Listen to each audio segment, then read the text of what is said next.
A book named The Secret, A Treasure Hunt was published in America in 1982. It contained 12 paintings and 12 verses. The book explained that these were clues to find 12 hidden treasures across the US. The key to finding the treasures was to match one of the paintings to one of the verses, then solve the riddle to reveal the location and start digging. Since the publication of the book over 30 years ago now, only 2 of the 12 treasures have been found. The first was located in Chicago and was discovered in 1984. The second was found in Cleveland in 2004. The remaining 10 are still out there waiting to be found. All you have to do is solve the riddles.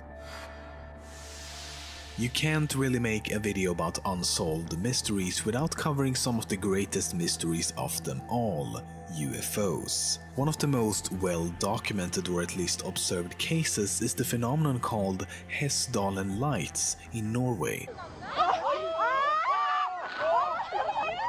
Å, fy fader! Jeg filmer det, jeg har det på tape! Jeg har det her! Å, dæven! The seemingly floating lights in the sky have been observed by hundreds of people, and sightings have been reported since at least the early 19th century. Theories include ionized dust, ball lightning, combustible particles, and, of course, aliens.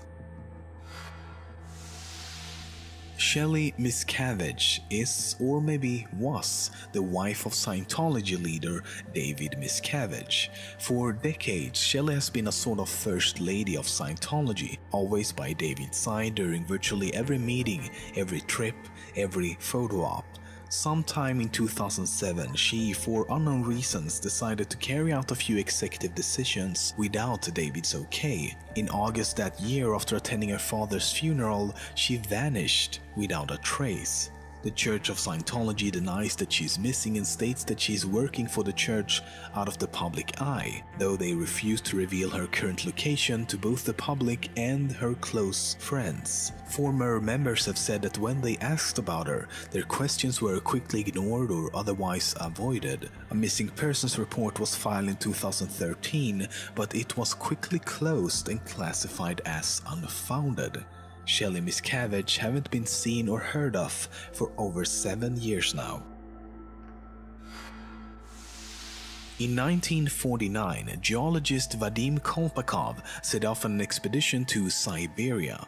While wandering through the wilderness, he found something he could not explain: an enormous crater the size of a 25-story building, now known as the Potomsky Crater. Up close, it looked like a volcano, but there haven't been any known volcanoes in the area for at least a few million years, and later research reveals that the crater was formed only around 300 years ago. It's also been speculated to be other things such as a meteorite, a deep gas breakout, the obligatory alien or crashed UFO theory, and the list goes on. What or who could have given rise to the crater has yet to be discovered. The Voynich manuscript. It's believed to be from the early 15th century and was purchased in 1912 by a man named Wilfrid Michael Voynich. It's a codex consisting of around 240 pages, handwritten in a language which, after countless attempts, no one has been able to decipher. This has led many to speculate about its origin, author, and the meaning of its content. The text uses an alphabet of between 20 to 30 letters, but what's strange is that there are practically no words with fewer than 2 letters or more than 10. The whole text seemed to be quite repetitive as well, with some words appearing up to 3 times in a row, and some letters being found in the majority of the words throughout. This, along with other aspects that makes it quite different from other European languages, has led many to believe it might actually just be nonsense. Then again, why would someone go through the trouble of writing a whole 240 pages, including these quite elaborate graphics, if it doesn't actually mean anything?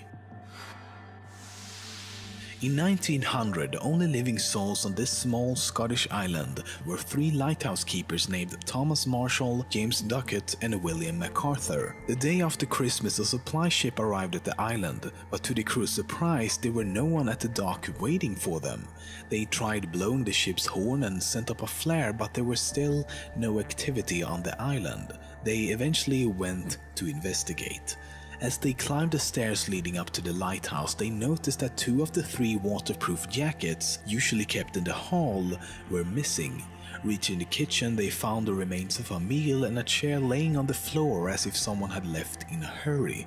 But, most importantly, the lighthouse keepers were nowhere to be found. A further investigation also revealed the strange final entries in the lighthouse log. On the 12th of December, Thomas Marshall wrote of extreme winds, worse than anything he had experienced before. He also noted that James Duckett, the principal keeper, had been very quiet, and that the third assistant, William MacArthur, had been crying. What's strange about the final remark was that William MacArthur was a seasoned mariner and was known on the Scottish mainland as a real tough guy. Why would he be crying about a storm? Log entries on the 13th of December stated that the storm was still raging and that they had all been praying. But why would these experienced lighthouse keepers inside a brand new lighthouse be praying for a storm to stop? They should have been perfectly safe, and they should by all means have known that. But even more peculiar is that there were no reported storms in the area during this time period. In fact, the weather was calm. The final log entry was made on the 15th. It simply reads, "Storm ended, sea calm, God is over all."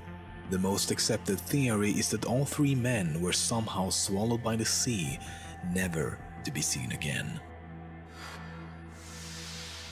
In 1970, a group of hikers outside of Bergen in Norway suddenly came upon the charred, naked corpse of a woman in the middle of Isdalen Valley. The body was surrounded by sleeping pills, bottles of liquor, and almost incinerated passport, and for some reason her fingerprints had been sanded off.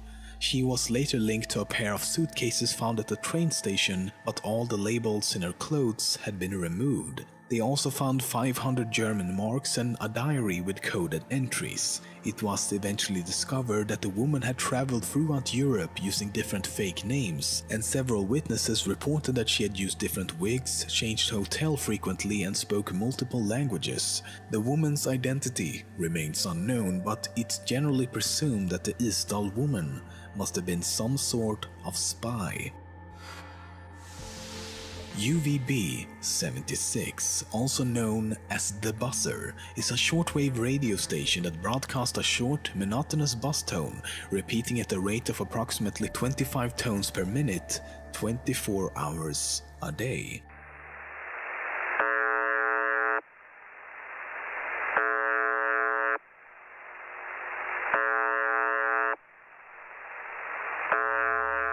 It's been active since at least 1982, when the first reports were made of a station on this frequency, and on rare occasions the buzzer signal is interrupted by a coded voice transmission in Russian.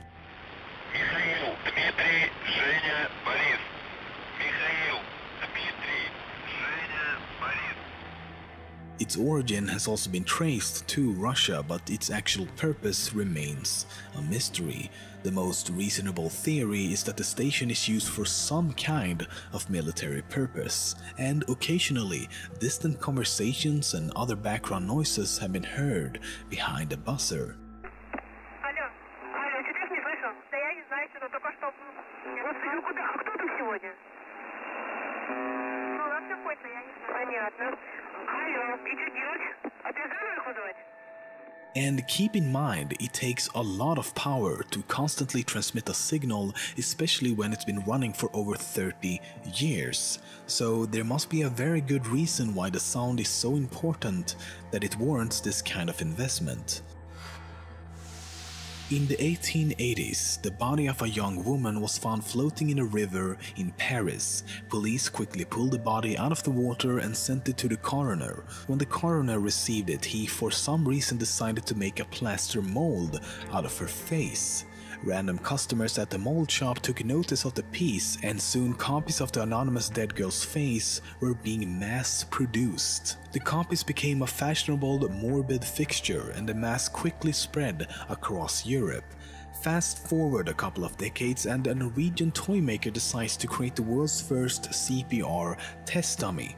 Guess what face he uses as a mold for the dummy?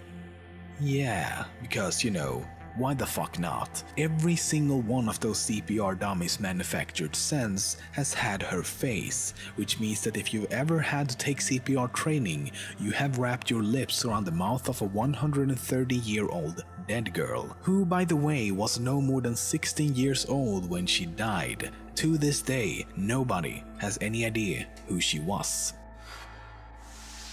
Since 2012, there have been a complex online puzzle game starting every January, which is hosted by someone who calls themselves 3301. The complex puzzles draws on elements of cryptography, mathematics, literature, hidden messages, data security, and philosophy. Physical clues appear in places as diverse as the US, Poland, Spain, Australia, and Korea. 3301 claims that its puzzles attempts to find intelligent individuals, but they don't say why. Many believe these nearly impossible puzzles are a secret recruitment tool for organizations like CIA or NSA, but no company or individual has so far taken credit or tried to monetize it. What makes it even more mysterious though is that no one who solved the puzzles completely have ever come forward. On the 6th of January this year, the third annual game began with this message released as an image using a seemingly random and anonymous Twitter account. And by the way, this year's game is still ongoing.